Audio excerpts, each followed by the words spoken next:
Jemaah rahimakumullah, ada satu kisah yang diceritakan oleh Ali bin Abi Thalib ketika ia duduk bersama baginda Rasulullah sallallahu alaihi wasallam dalam suatu jamaah para sahabatnya. Tahu-tahu ada seorang pria datang menemui baginda Rasulullah sallallahu alaihi wasallam. Lalu pria itu pun berkata, "Ya Rasulullah, bahwasanya Abdullah bin Salam mohon supaya engkau berkenan mengunjunginya, sebab ia dalam keadaan sakit berat menjelang sakratul maut.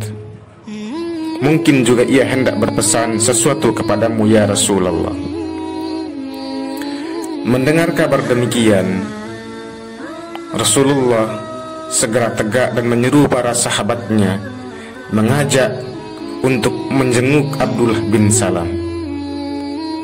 Dan sesampai di sana, beliau sallallahu alaihi wasallam duduk di sisi kepalanya dan berseru, "Wahai Abdullah, katakanlah, asyhadu an la ilaha illallah wahdahu la syarikalah wa anna Muhammadan abduhu wa rasuluh."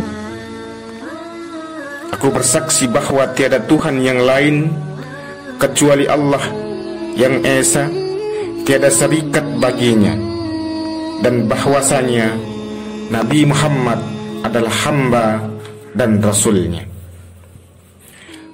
Kalimat itu diucapkan oleh baginda Rasulullah sallallahu alaihi wasallam berulang sampai 3 kali.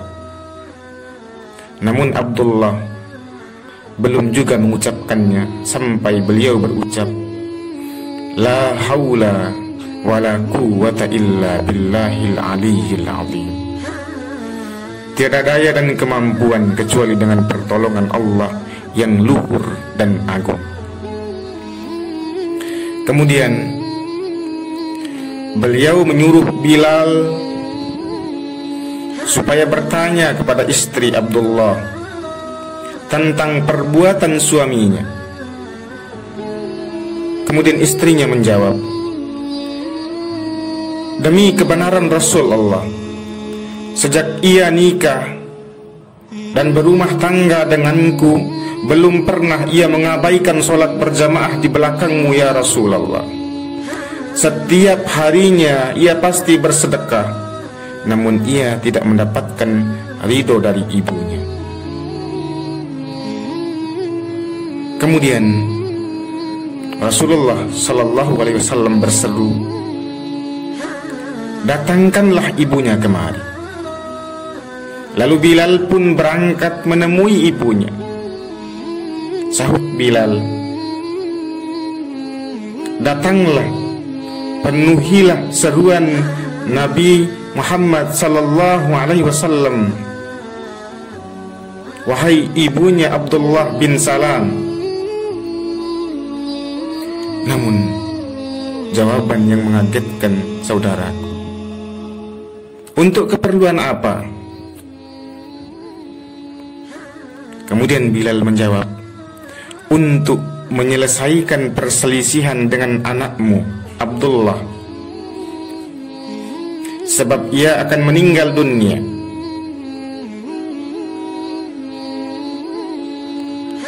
Kemudian dia menjawab, "Demi kebenaran Rasulullah, aku tidak sudi pergi dan tidak bakal memaafkannya baik di dunia maupun di akhirat, sebab ia selalu membuat sakit hati dan ia pun tetap bersikeras."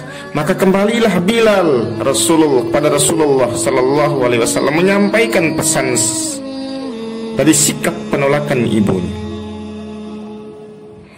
Kemudian Umar dan Ali yang disuruh beliau Rasulullah sallallahu alaihi wasallam untuk mendatangkan ibunya. Sahut Umar dan Ali radhiyallahu anhuma, "Wahai nenek tua, engkau dipanggil oleh Rasulullah." Kemudian jawabnya saudara, Mau apakah dia? Dan apa perlunya padaku? Sahut mereka berdua, tidak boleh, tidak. Engkau berangkat sama kami. Maka terpaksalah nenek tua itu memenuhi undangan Rasulullah Sallallahu Alaihi Wasallam. Sesampai di tempat, ia pun diseru oleh Rasulullah Sallallahu Alaihi Wasallam. Hai nenek, pandanglah anakmu, periksalah derita sakitnya. Maka nenek itu pun memandang Abdullah. Sahutnya, wahai anakku, demi Allah, aku tidak dapat menghalalkan hakku padamu dan tidak sudi memaafkanmu, baik di dunia maupun di akhirat. Kemudian Rasulullah Sallallahu Alaihi Wasallam bersabda, wahai wanita tua, takutlah kepada Allah yang perkasa dan luhur, dan halalkanlah, maafkanlah anakmu ini. Dan nenek itu menjawab, kenapa mudah memaafkannya? Padahal ia telah menghajarku, ia telah memukuliku dan menyingkirkan aku dari rumahnya hanya karena memihak kepada istrinya. Dia benar-benar menyakitkan hati dan durhaka kepadaku. Lalu Rasulullah Sallallahu Alaihi Wasallam bersabda, sungguh hakmu dalam jaminanku, asalkan engkau mau memaafkannya. Dan nenek itu pun, jemaah rahimakumullah, menjawab, aku bersaksi ya Rasul dan orang-orang yang besertamu, sungguh aku telah menghalalkan anakku, aku telah memaafkan anakku Abdullah. Kemudian Rasulullah menjawab dan bersabda, wahai Abdullah, katakanlah, asyhadu an la ilaha illallah. Maka ia pun segera mengucapkan syahadat dengan keras, dan akhirnya ia meninggal dunia sesudah itu. Dan setelah kami mensolati dan menanamnya, beliau Rasulullah Sallallahu Alaihi Wasallam bersabda, ya ma'syarul muslimin, ala man kanat lahu walidah walam yubirha kharaja minad dunya ala ghairi syahadah. Wahai sekalian umat Islam, ketahuilah, siapa yang masih punya ibu lalu ia tidak mau berbuat baik kepadanya, maka ia kabur dari dunia dan mati dalam keadaan tidak bersyahadat.